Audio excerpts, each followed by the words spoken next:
Hey, how y'all doing out there today?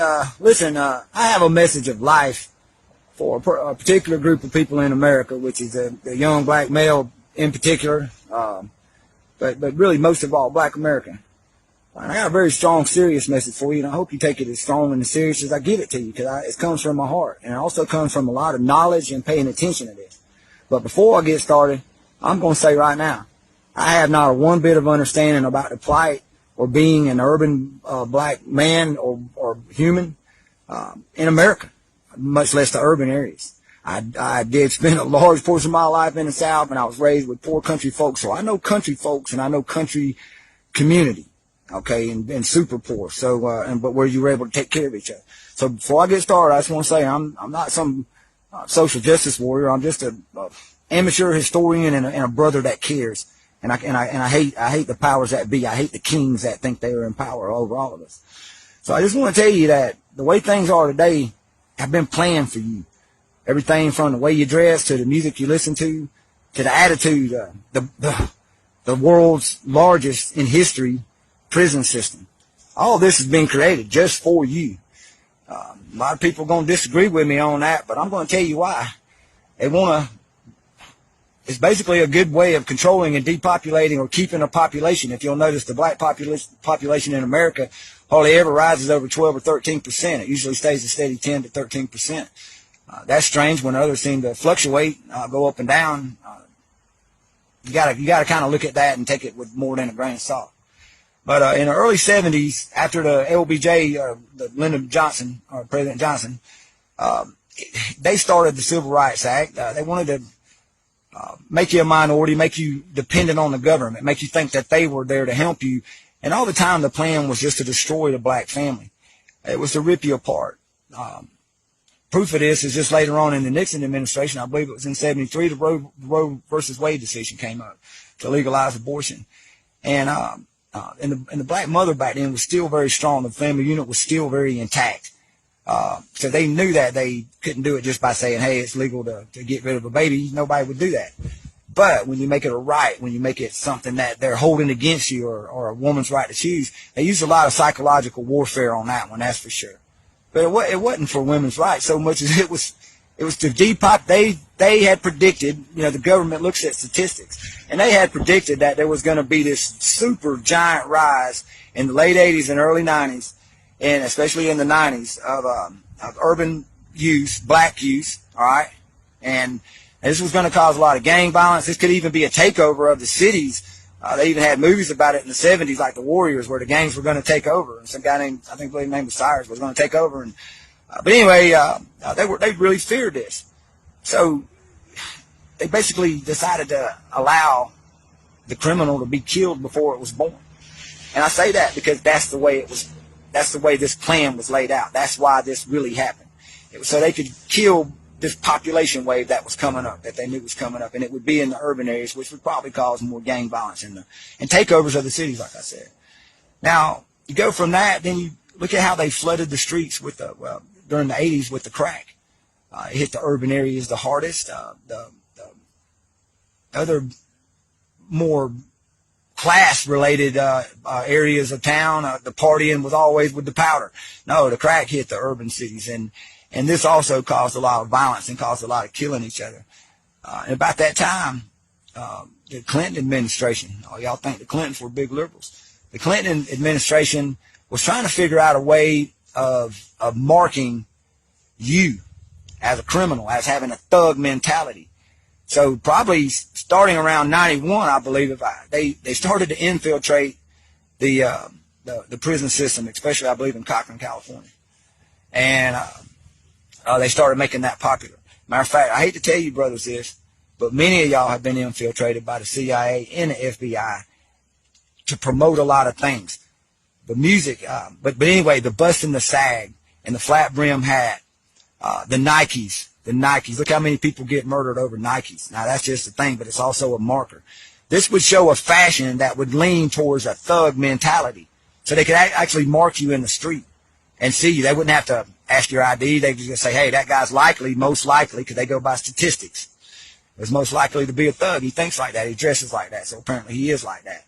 That way they could come after you. And guess what? While you're holding your britches, You can't really run, so part of that was to make it a little bit easier to capture you. So if you did try to run, or it would probably make you more likely to stand and just face the officer thinking you might get away with it because you're not doing nothing. How many times does the police come up on you and you're not doing nothing and you got away with it? So I just want to ask you that, because that part of America is very real. That's the other thing. Around the same time, the rap music started getting really big, but also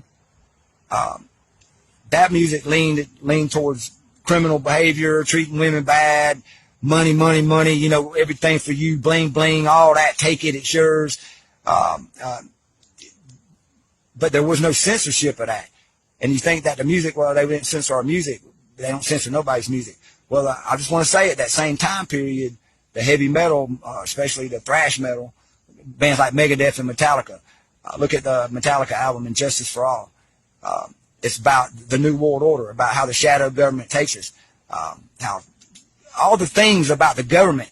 The PMRC back then, which was a regulatory thing for music, they labeled their music. They didn't label anybody else's music, but it was allowed to go. And even when people spoke out about it and said this mentality is actually destructive, the music is great. The telling a story of urban life is great, but some of this has turned into look at how everybody started to act, and they see people on TV and they see people in the music industry acting a certain way. This also caused a lot of murder, a lot of gang violence, a lot of killing of each other. They have you killing each other is the whole point I'm trying to tell you, brothers. This is planned on you through fashion, through music, through social media, through the television, through laws, through the prison system. They got you thinking that some of you fellas thinking that it's cool to go to prison, like you're going to go get your mark and that's going to show that you're tough. They give you all these things to die for. I die for my dogs. I die for my brother. I die for my gang. I die for my people. But they never tell you nothing to live for, brothers. Oh my God, I hope you can see the evil in that. They took away teaching you anything about real life, mothering of the woman, the being the sister, being the man of the house. And it's all to get something, money and hoes, having all the women you can have, just doing this, that, and the other. And look, they took the man out of the home. I told you before, in 1964, when the government said they was helping you, which is actually when they started to destroy you, the black family was 78% intact. And today it's 7% intact. And you're just, and the black people are just right behind, like the white people in abortions, but you're only 13% of the population. So that's way more. See what I'm saying? You got now you times it like by 6. That's how many more of your, what you want to say, your people. And I don't care about it, labels, y'all. I get labeled and I don't care. What I am is a brother that knows the truth about your history. Let's just say since the 60s. I'm not going to go way back. See, that's the other thing. They don't teach you nothing in school except for about the bad things of history. They don't teach you in school about how the original man, the original civilization, the kings of old. I mean, they never teach you that part. They take away the people that build nations, build black nations like they did to Gaddafi. Look what they did to that man in Libya. So they keep you down this way by making you fight each other. Now, that's the biggest point that I'm going to make to you right now.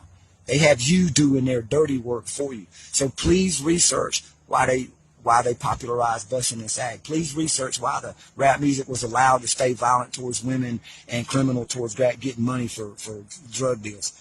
Please research we are the largest prison system in the world and about 80% black. And down in the South, it's like 85 to 87% black. Look at the inner city murder rates and look at how it applies to you.